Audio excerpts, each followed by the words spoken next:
Hola, me llamo Almendra y ahora leeré la introducción de Walter Rizzo, el libro Cuestión de Dignidad. Aprende a decir no y gane siendo asertivo. En cada uno de nosotros hay un reducto de principios donde el yo se niega a rendir pleitesía y se revela. No sabemos cómo surge,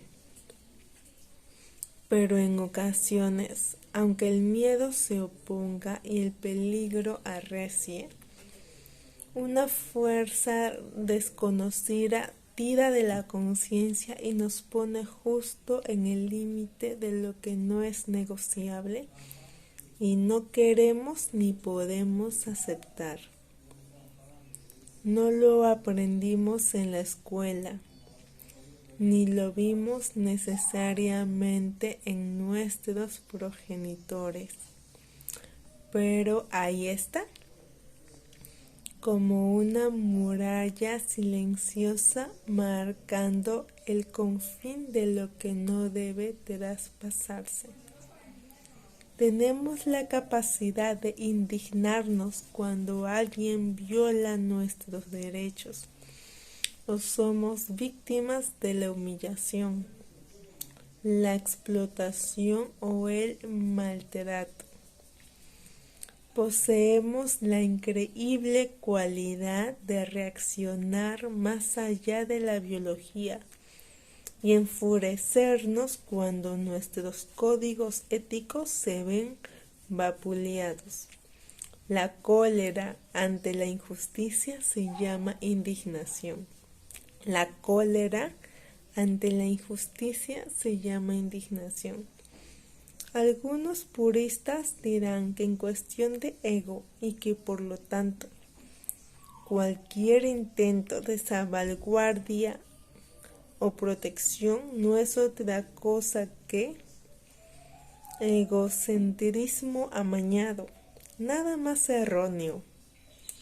La defensa de la identidad personal es un proceso natural y saludable. Detrás del ego que acapara está el yo que vive y ama. Pero también está el yo aporreado, el que yo exige respeto, el yo que no quiere doblegarse, el yo humano, el yo digno. Una cosa es el egoísmo moral y el engreimiento insoportable del que se las sabe todas.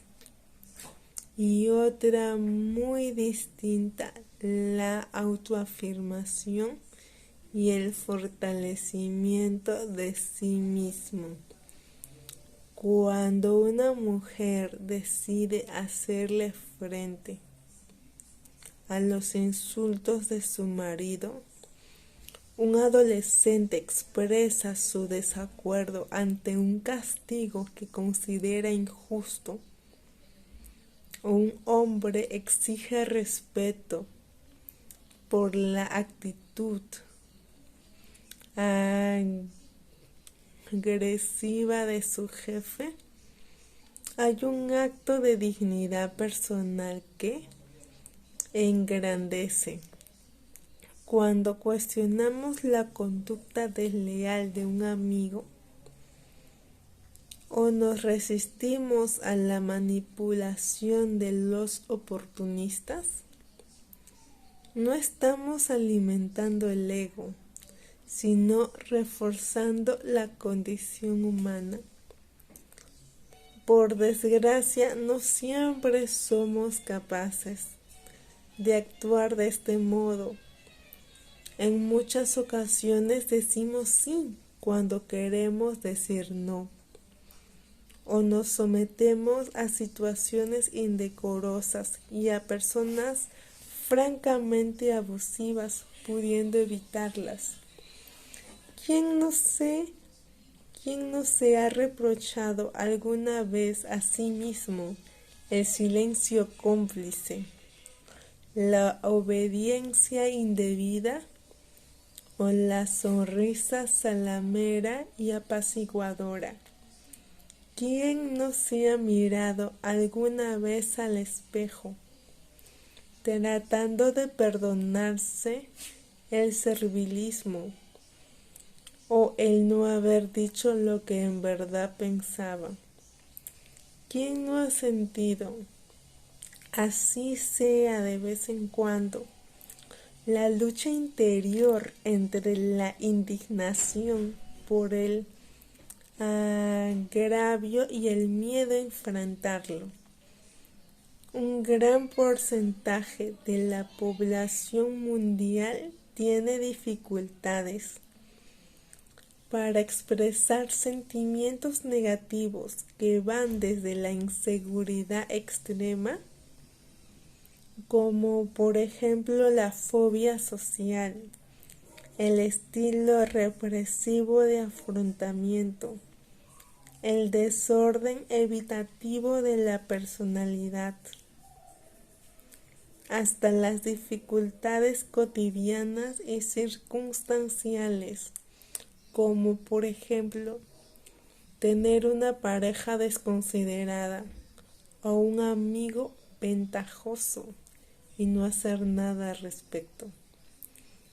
Si revisamos nuestras relaciones interpersonales en detalle, veremos que no somos totalmente inmunes al atropello. Aunque tratemos de minimizar la cuestión, casi todos tenemos uno o dos aprovechados a bordo. No digo que debamos fomentar la susceptibilidad del paranoide y mantenernos a la defensiva las 24 horas. La gente no es tan mala como creemos, sino que cualquiera puede ser víctima de la manipulación, la explotación psicológica. Surge cuando los aprovechados encuentran un terreno fértil donde obtener beneficios, es decir, una persona incapaz de oponerse. Los sumisos atraen a los abusivos como el polen a las abejas.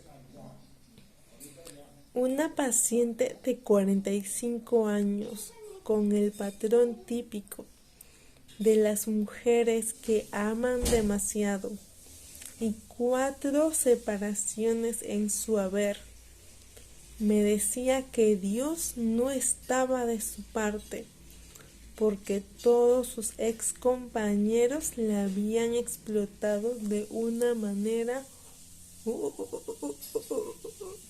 otra. Echarle la culpa a la injusticia cósmica le impedía ver que en realidad era ella, con su estilo exageradamente complaciente, quien atraía a los vividores de turno.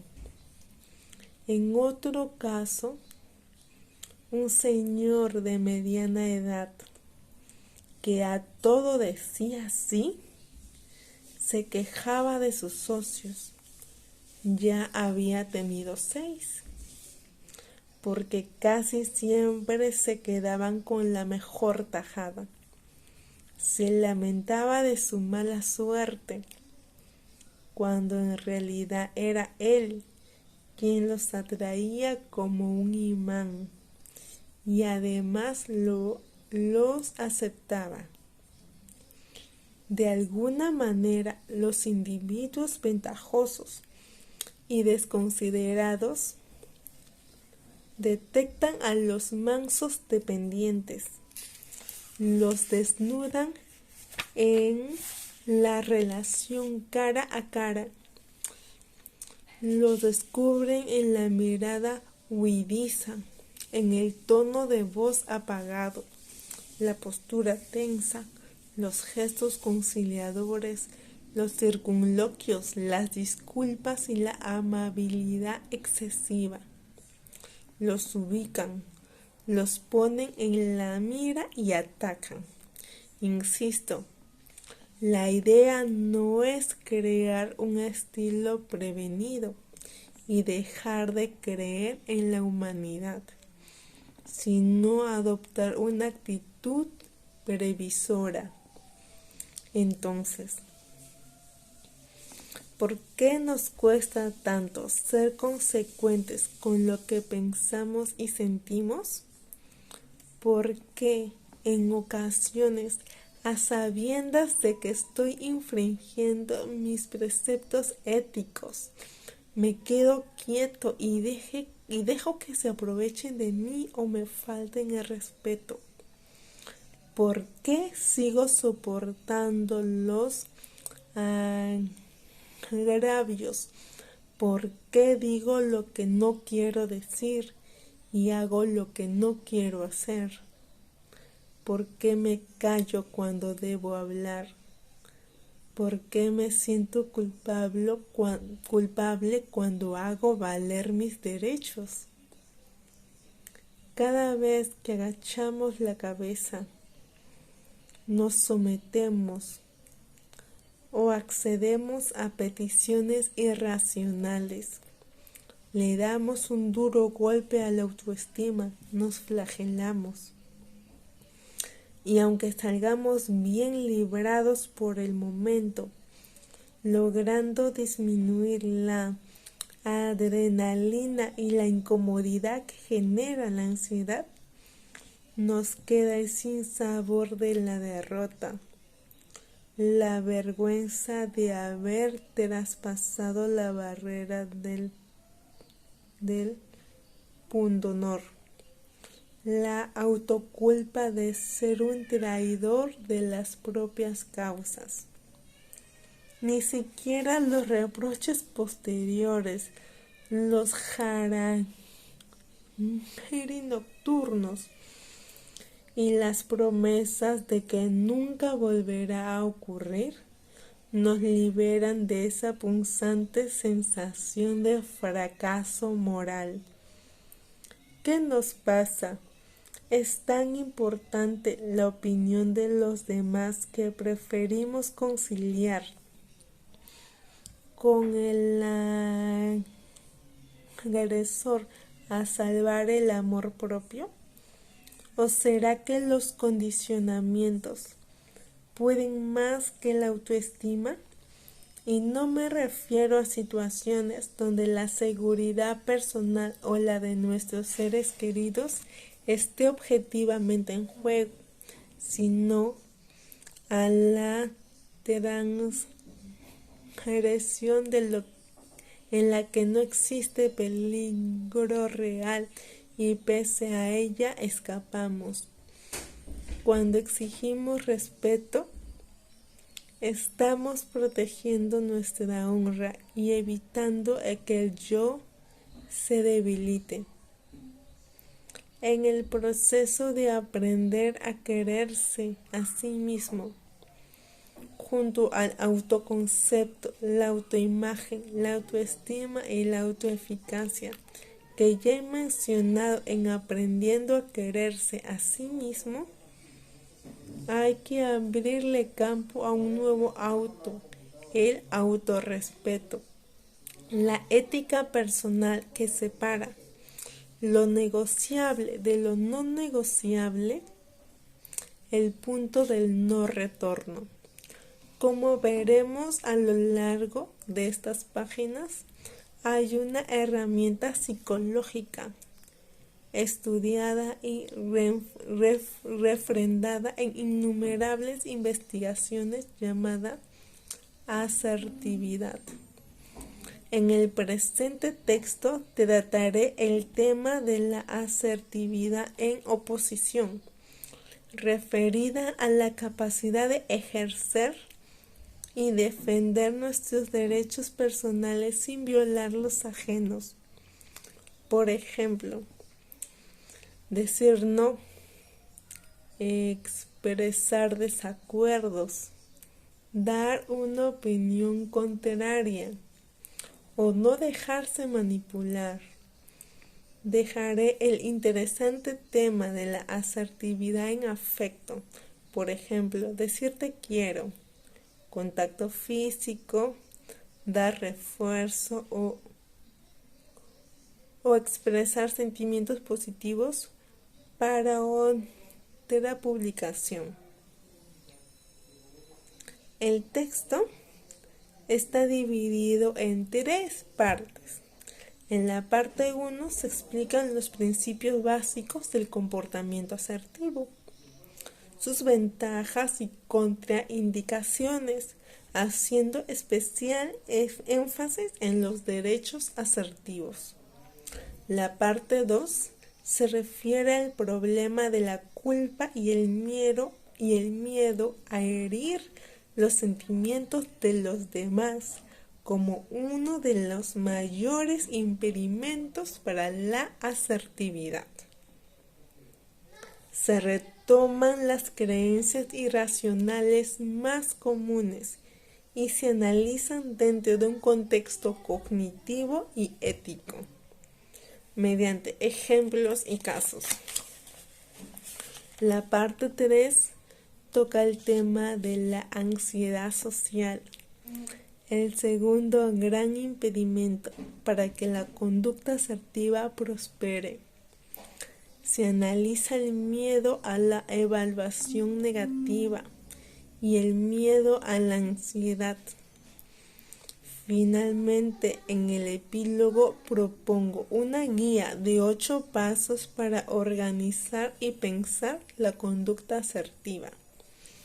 La asertividad es libertad emocional y de expresión. Es una manera de descongestionar nuestro sistema de procesamiento y hacerlo más ágil y afectivo.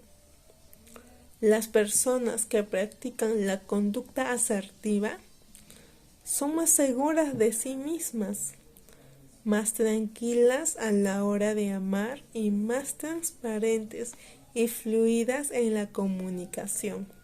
Además, no necesitan recurrir tanto al perdón porque al ser honestas y directas impiden que el resentimiento eche raíces.